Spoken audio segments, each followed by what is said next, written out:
Assalamualaikum warahmatullahi wabarakatuh.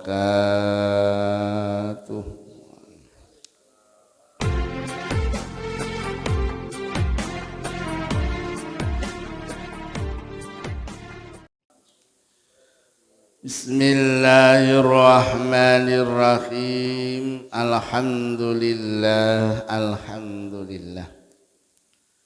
Alhamdulillahilladzi ahyana ba'dama amatana wa ilaihin nusyur.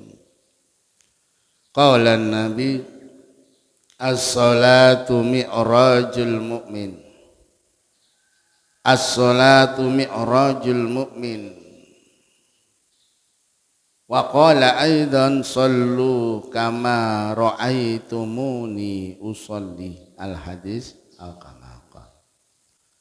Bapak Ibu jamaah subuh rahimakumullah, di akhir bulan Rajab ini, besok sudah tanggal 1 Sya'ban.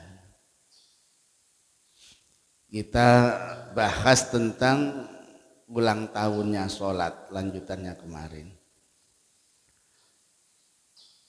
Nabi menyatakan as-salatu mi'rajul mu'min. Sholat itu adalah naiknya orang beriman untuk beraudiensi dengan Allah.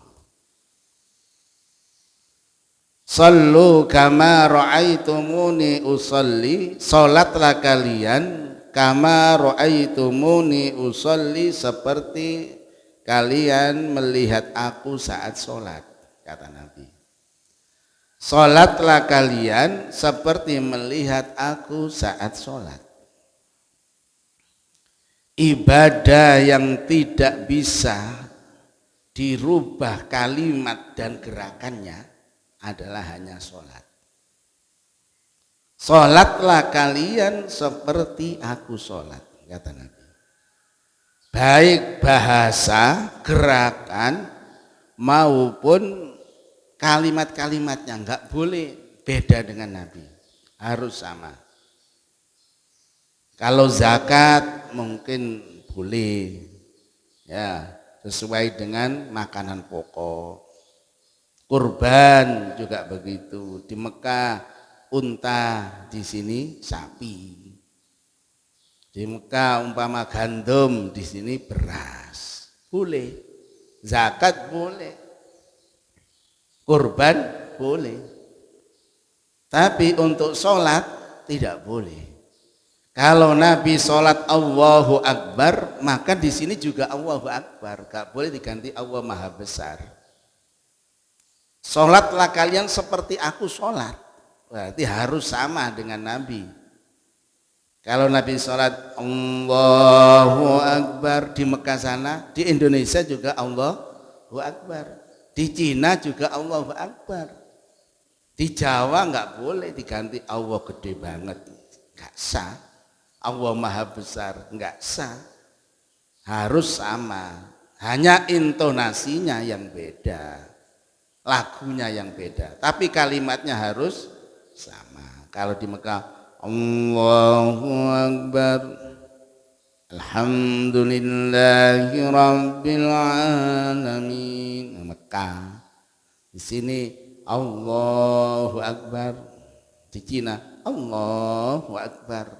Nah, hanya intonasinya, tapi kalimatnya harus sama.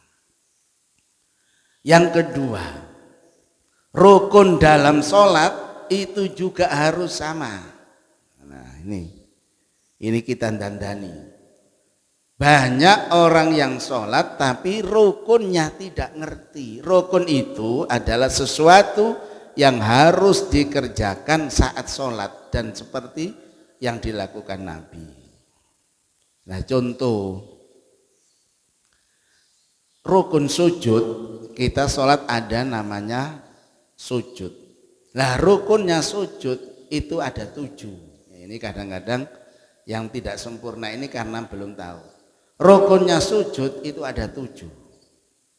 Apa saja? 1, keningnya ini harus nempel. Kalau orang begini Ya, sholat nggak sah ini karena yang nempel kopiahnya bukan keningnya. Batuk ini jabhat, kalau dalam bahasa Arab jabhatun, harus nempel di lantai sini. Makanya rambut panjang kalau sholat harus dikuncit supaya nggak nutup. Ya, ini satu, batuknya harus nempel satu. Yang kedua dan ketiga, nih telapak tangan harus nempel, nggak boleh punggungnya tangan gini, nggak boleh, harus telapak tangan nempel. Tiga berarti batuk satu, telapak tangan dua, tiga. Terus lutut, nah lututnya harus nempel, gak oleh anggang-anggang tanah, berarti sudah 5, lutut kanan, lutut kiri.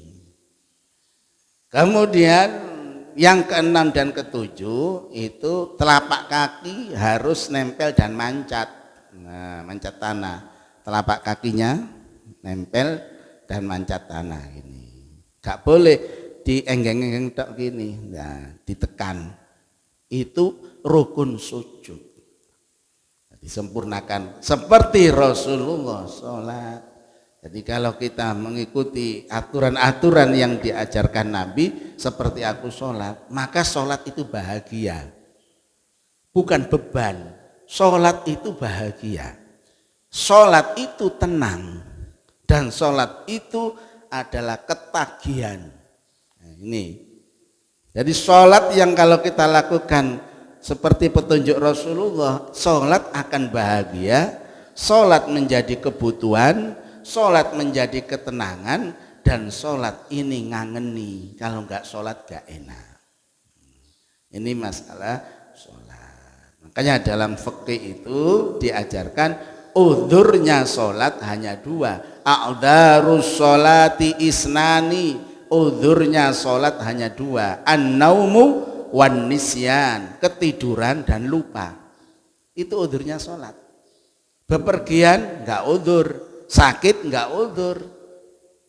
Jadi orang itu nggak dosa kalau dia nggak sholat hanya 2 ini, karena ketiduran nggak ada yang bangunkan, yang kedua karena lupa. Itu nanti diganti, begitu ingat langsung sholat. Sakit wajib sholat, walaupun diberi keringanan, nggak bisa duduk ya berbaring. Bepergian wajib sholat, walaupun diberi keringanan, namanya jamak qashar. Jamak itu mengumpulkan 2 waktu sholat, qashar meringkas rakaat sholat. Nah, ini sholat. Oleh karena itu mari kita jaga sholat kita, dan kita bimbing keluarga kita untuk bisa sholat dengan baik. Karena inilah yang menentukan bahagia atau tidak di akhirat nanti adalah ditentukan tentang sholat kita. Demikian Bapak Ibu kajian pagi ini. Mari kita kaji kita dengan doa kafaratul majlis. Subhanakallahumma wa bihamdika asyhadu an la ilaha illa anta astaghfiruka wa atubu ilaik. Alhamdulillahi rabbil alamin. Alhamdulillahi rabbil alamin. Alhamdulillahi rabbil alamin. Assalamualaikum warahmatullahi wabarakatuh.